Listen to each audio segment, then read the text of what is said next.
2020 et en 2021, je participais à Food Africa, qui est un grand forum mondial, je dis bien, forum mondial, organisé chaque année en Égypte, où on met ensemble tous les acteurs qui œuvrent dans le secteur de l'alimentation.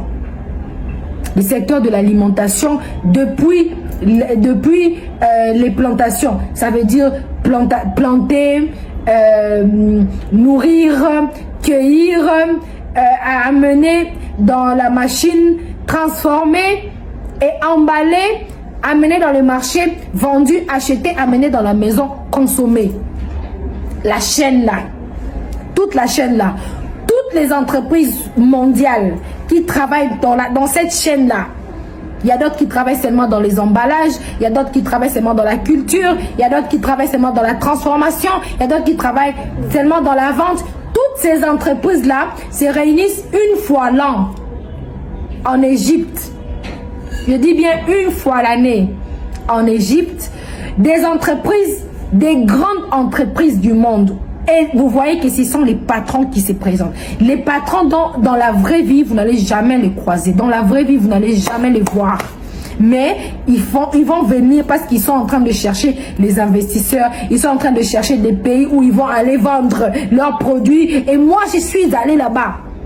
J'ai participé, malheureusement, pour le compte de la RDC, il n'y avait personne. Comme d'habitude, il y a toujours eu personne. Et moi, je me suis autoproclamée ambassadrice de la RDC.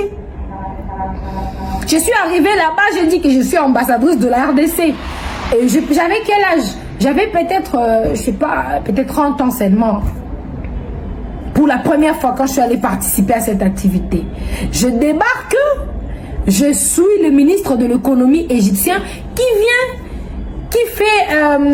fait l'ouverture, coupure de riban et tout consort. Ils parlent des potentiels que leur pays, l'Égypte, présente pour les investissements. Ils parlent du climat des affaires, ils parlent de tout, ce qu'ils pouvaient parler. Il a terminé de parler. Moi, je demande la parole. On dit, si quelqu'un a quelque chose à dire, moi, je soulève mon doigt, je demande la parole. Je dis, moi, je voudrais parler. On me classe. Non, Madame Mimi veut venir parler. Je prends le micro, je viens, je parle. Je leur dis que moi, je suis congolaise. Je ne suis pas venue parler au nom du gouvernement. Mais je m'autoproclame ambassadrice parce que ça, c'est une occasion que je ne peux pas manquer. Je dois présenter la RDC. À l'époque, là, le président Tshisekedi venait d'accéder au pouvoir. Je crois que c'était le premier mandat. Je prends la parole. Je me présente, je dis que je suis journaliste. Je suis présentatrice des émissions. Je suis congolaise et je voudrais vous parler d'une opportunité. L'opportunité ici, c'est la RDC. Les gens s'étonnent. Oh, la RDC, comment je dis? Oui, l'opportunité, c'était la RDC. La RDC, c'est un pays qui a 2 345 000 km². La RDC, c'est un pays qui a le fleuve le plus... Je commence à parler de mon pays. Je commence à dire que la RDC, le fleuve Congo, c'est le deuxième. Je commence à dire que nous avons la forêt équatoriale. Je commence à dire que nous avons un climat qui favorise la culture.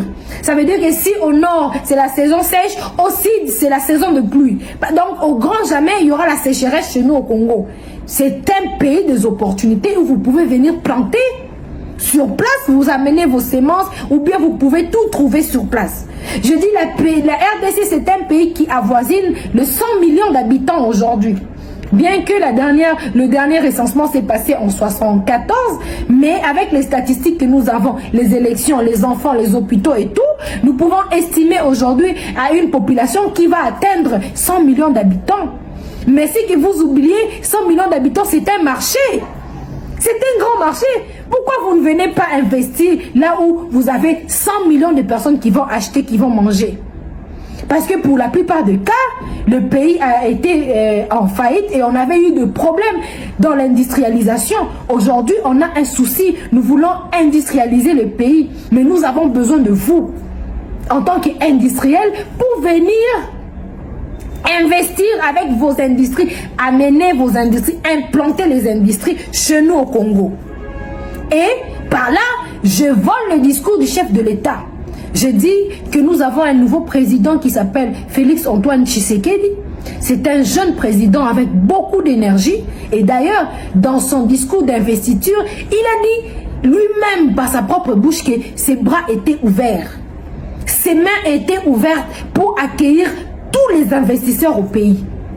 Il a dit qu'il était ouvert, il avait besoin des investisseurs. Ça veut dire que c'est un président qui vous invite déjà en amont. Qui ne va pas vous fermer les portes quand vous allez venir au Congo. Et aussi, il a dit qu'il va tout mettre en place pour mettre de politiques qui vont améliorer le climat des affaires. J'ai dit ça, personne ne m'a envoyé. Le président de la République ne m'a même pas envoyé.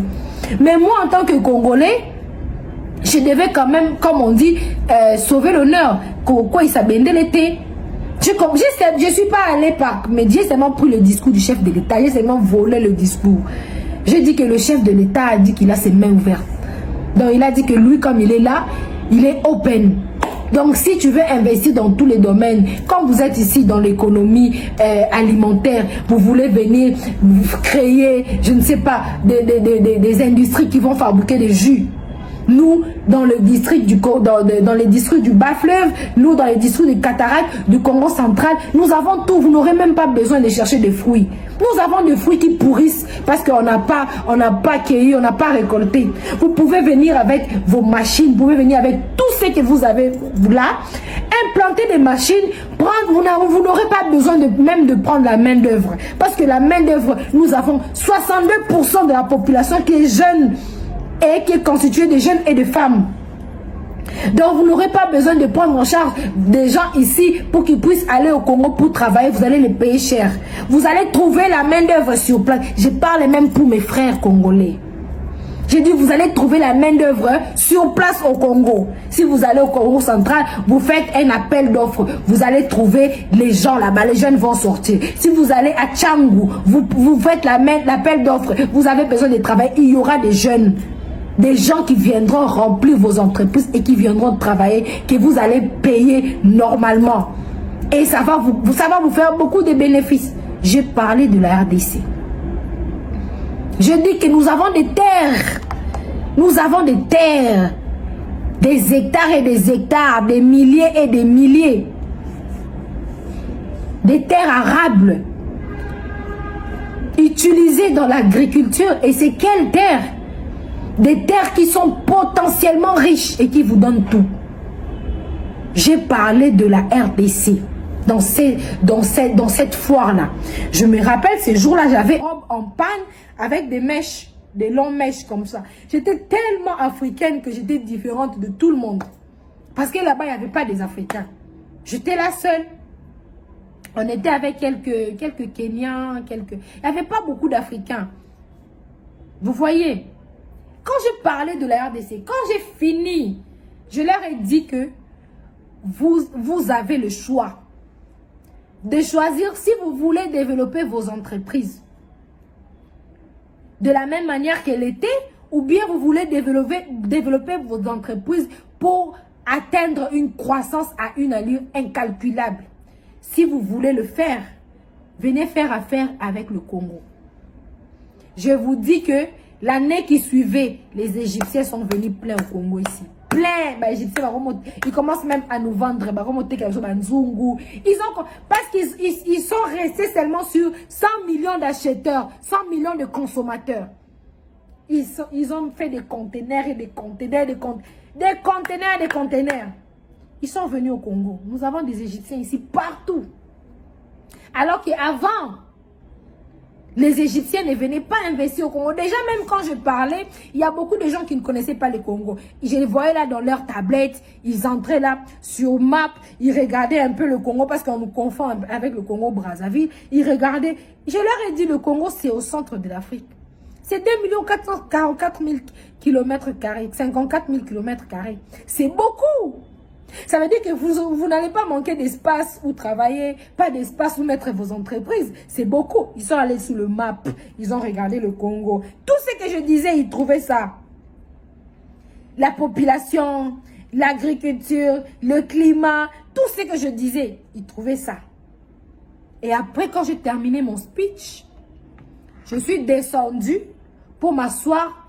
J'ai vu les parsecs, hein, les protocoles, les gens là qui venaient. Madame, est-ce que vous pouvez me donner votre carte? Madame, est-ce que vous pouvez prendre la carte de... J'ai reçu, je suis rentrée ici avec plus de 1000 cartes de visite. Avec plus de 1000 cartes de visite. Les gens qui m'ont contacté, madame, on voudrait vraiment qu'on puisse en parler encore davantage. Moi, je leur ai dit, je ne parle pas au nom de la RDC. Parce que je ne suis pas porte-parole du pays. Mais moi, en tant que jeune, courageuse, journaliste congolaise, je ne pouvais pas, dans cette pépinière d'opportunités, je ne pouvais pas sortir d'ici sans pour autant parler de mon pays. Au moins, j'ai donné l'information. Et moi, je vais partir. Le reste, ça va venir après. Ce soir-là, j'avais des appels. Les gens qui m'appelaient. Madame, est-ce que vous pouvez venir dîner avec notre chairman? Oh là là. Est-ce que vous pouvez venir dîner avec... On est à Hilton Hotel. Est-ce que... Moi, je disais, bon, moi, je suis dans mon hôtel. Hein, je ne connais pas la ville. Je ne sais pas comment faire. Non, on va envoyer un véhicule pour venir vous prendre. On envoyait des véhicules. On me tirait comme ça. On m'appelait ici. J'étais partie pour faire 2-3 jours. J'ai fait 10 jours. Parce que je devais aller parler du Congo. J'arrivais dans une entreprise le matin, je trouvais que le chairman, ça veut dire le boss, le numéro 1, les directeurs généraux de l'entreprise avaient appelé tous ces gens, tous ces travailleurs autour d'une table, tout était bien là, la boisson à manger, tout on a mis dans un écran et on m'a fait passer devant. Est-ce que madame, on était là là ce que tu étais en train de présenter ton speech, mais est-ce que tu peux vraiment venir nous donner avec beaucoup de développement pour le Congo, pour mon entreprise, parce que je voudrais que ce que j'ai entendu là, que mes travailleurs puissent entendre, parce que c'était la seule chose qui nous a vraiment impacté, qui nous a fait du bien, c'est tout ce que tu racontais là. Et moi, qu'est-ce que je faisais? Je prenais le stylo, je partais devant et je présentais la RDC. Je ne changeais même pas. Je disais toujours que si vous voulez réussir après cette période de Covid, si vous voulez réussir votre entreprise, vous voulez, parce que l'économie était en down. On ne vendait pas, on ne produisait pas, il n'y avait rien. Et les gens avaient peur de faillite parce que beaucoup de gens étaient tombés en faillite. Et à cette époque-là, les gens cherchaient les opportunités. Qu'est-ce que je dois faire? Dans quel pays je dois aller vendre après la Covid? Parce que 2020, 2021, c'était la Covid. Après la Covid, qu'est-ce que je dois faire? Qu'est-ce que je dois faire pour pouvoir vendre? Parce que mes marchandises sont là. Comment je vais faire pour liquider mes marchandises? Je vais tomber en faillite. C'était du sérieux. Tout le monde avait peur. C'était du sérieux. C'était du sérieux. Voici comment on a sauvé le monde. Et moi, je venais... innocente que j'étais, je ne savais même pas que je pouvais en profiter. Si peut-être que j'avais aussi des gens à cette époque-là pour m'orienter, peut-être que je pouvais en profiter autrement. Mais c'était vraiment d'une manière désintéressée, innocente, que je venais là avec beaucoup de volonté, que je parlais. Je prenais, parce qu'ils avaient un écran géant tactile comme ça, j'entrais dans le map, je sortais le Congo. Il faut aussi savoir utiliser le numérique. Il faut aussi savoir, parce que quand on te présente un outil comme ça, si tu ne sais pas manipuler, c'est fini, tu es down. Hein? On dit, mais lui, il vient nous donner des leçons, un petit écran comme ça, et il ne sait pas manipuler. Ça veut dire que je venais, quand on me présentait ça, je regarde, je sortais les Congos, je monte du côté de l'Est, je présente l'Est du pays. Je disais que non, parce qu'il y a des gens qui m'ont posé la question, mais on a dit qu'il y a la guerre. Je montre... J'ouvre les Kivu là, le nord Kivu, j'ouvre. Je montais juste la petite partie là. Parce que quand on est devant les partenaires, il faut pas mal présenter son pays. Personne ne viendra donner l'argent là où il va savoir qu'il y a la guerre. Là où il sait qu'il y a la guerre, si je mets mon argent va tomber. Non.